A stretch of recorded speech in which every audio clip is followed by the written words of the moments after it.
Dun nga pala sa mga magpaparehistro ngayon 2024, at sana dun sa magpaparehistro mapanood nila to.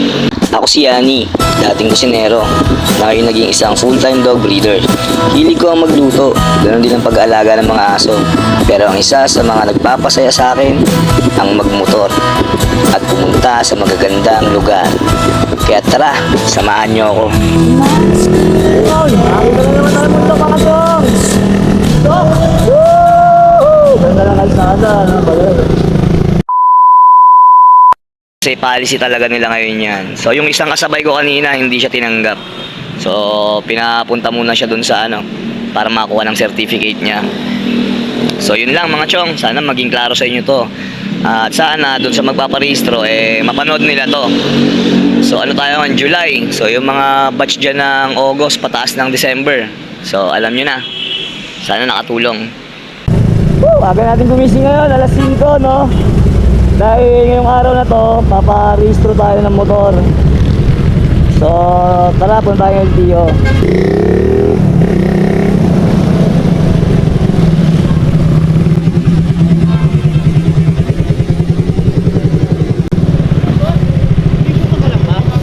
May insurance ka na. Kapag lang sa loob, boss. Ha? Itatanggapin niya kasi no-working. Paano masabi? Itatanggapin niya kasi no-working. Kaya nagpapanagala sa mga nasa labas.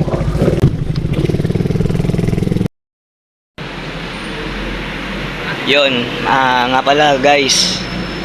Dun nga pala sa mga magpaparehistro ngayon 2024, make sure lang kung wala pa kayong mga plaka, hindi nyo pa nakukuha yung plaka nyo.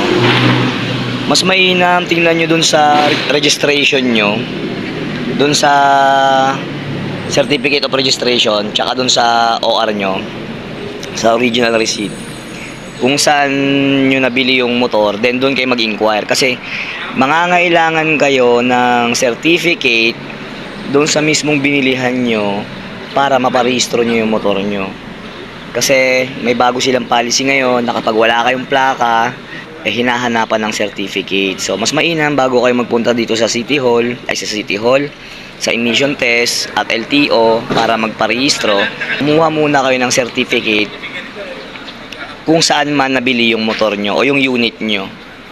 So doon naman sa mga nakabili ng mga second hand dyan, tapos wala pa mga plaka, so andyan lang naman sa ORCR nyo yan, doon nyo lang i-check kung saan nabili, and then doon kayo mag-inquire paano kayo makakuha ng certificate para mapaparehistro nyo siya kapag may certificate na kayo.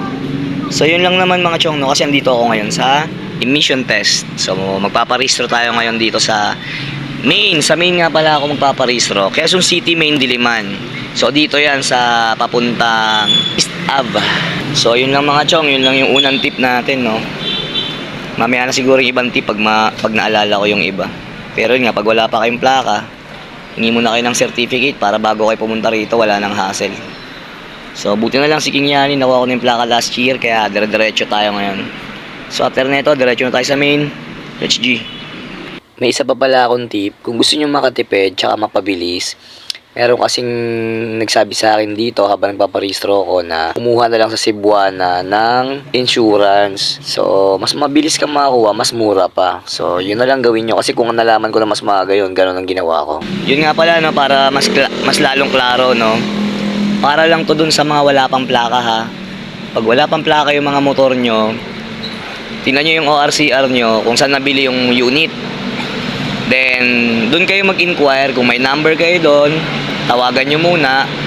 Tapos kapag dun sila pwedeng mag-release ng certificate, nakatibayan na wala pa talaga nare-release na plaka yung motor nyo, dun kayo pupunta.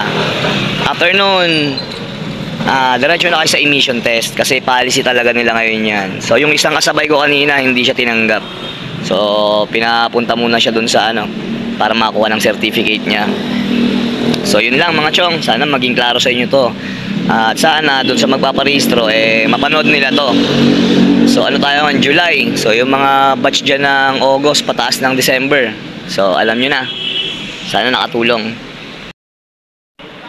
Tapos sa ating mga naka-radar unit naman, kung mahilig tayo sa mga Thai concept, street bike o yung gaya ng concept na ganito, wala namang problema kung naka-ring set tayo. Kasi last year naparehistro ko na to.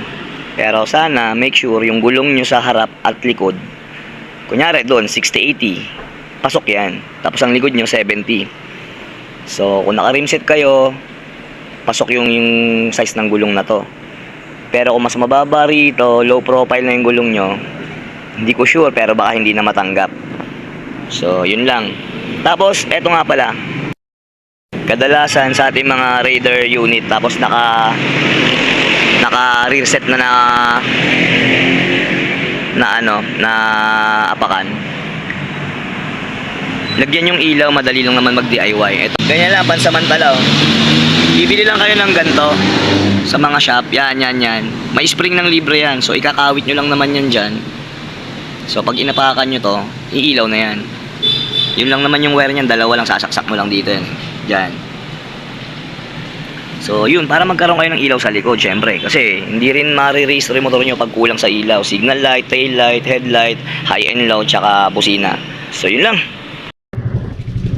So yun, diretso na tayo sa LTO para magparehistro na. So, nakita nyo doon yung nagsabing, ano yan boss, gumano nyo, kayo nagpapaniwala doon, mga ano yun, mga ninja moves yun. Pagka ninja moves, iwasan nyo na. Kung kaya nyo naman parehistro mag-isa yung mga unit nyo para legit, di ba?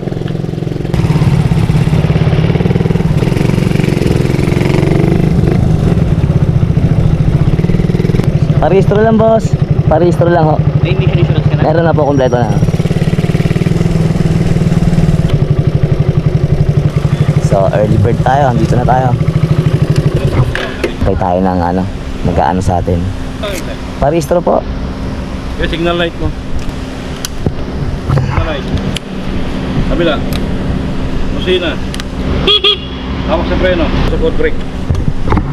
Yan. Okay.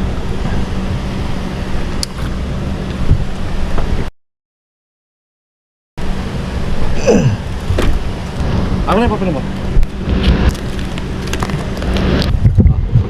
Yung motor natin, palipat na lang natin sa parking sa may gilid doon, ha? Ito pong labas ng gate na to. Doon sa isa pa, doon sa kabila, doon sa malapit sa exit, ha? Okay, sige Tapos po. balik na lang kayo dito mamaya, ha? Sige po. Ipunin ko yung papel nyo, ha? Sige sir. So lipat tayo malapit sa exit.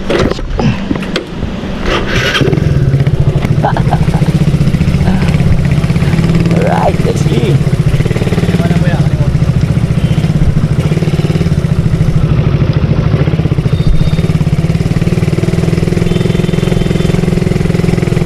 Nako, punuan na. Paano tayo lalabas na ito mamaya?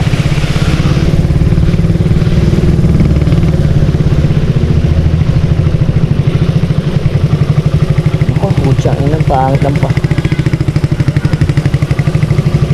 Ganito yung parking dito. Wala yan dyan niya. Paano paglabas na ito mamaya? May mga lalabas naman na nauna dyan eh. Okay. Oh? Wait. Saan ang daan na ito? Ay, ito na? Hindi yan. Walang daan dyan. Wala, ay, ikot doon. Ikot. Sige. Woohoo! Lalakad tayo doon pabalik pa, ikot doon. So pumunta tayo rito mga chong. Alas 8 pa naman yung start. So kaya sabay-sabay yung papel kukunin. 7:30 pa lang kasi. So napaaga tayo ngayon. So doon yung window A. Doon ibibigay yung papel. Then dito na tayo sa cashier. Tapos releasing na diretso to.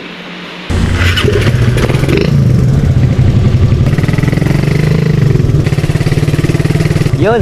So natapos na tayo. Yun nga lang no, yung parking nila dito no. Sana mabago yung parking dito. Kasi sayang motor pag nabasagan ng flarings. Alright. So yun, natapos na tayo. Woo! Thank you Lord.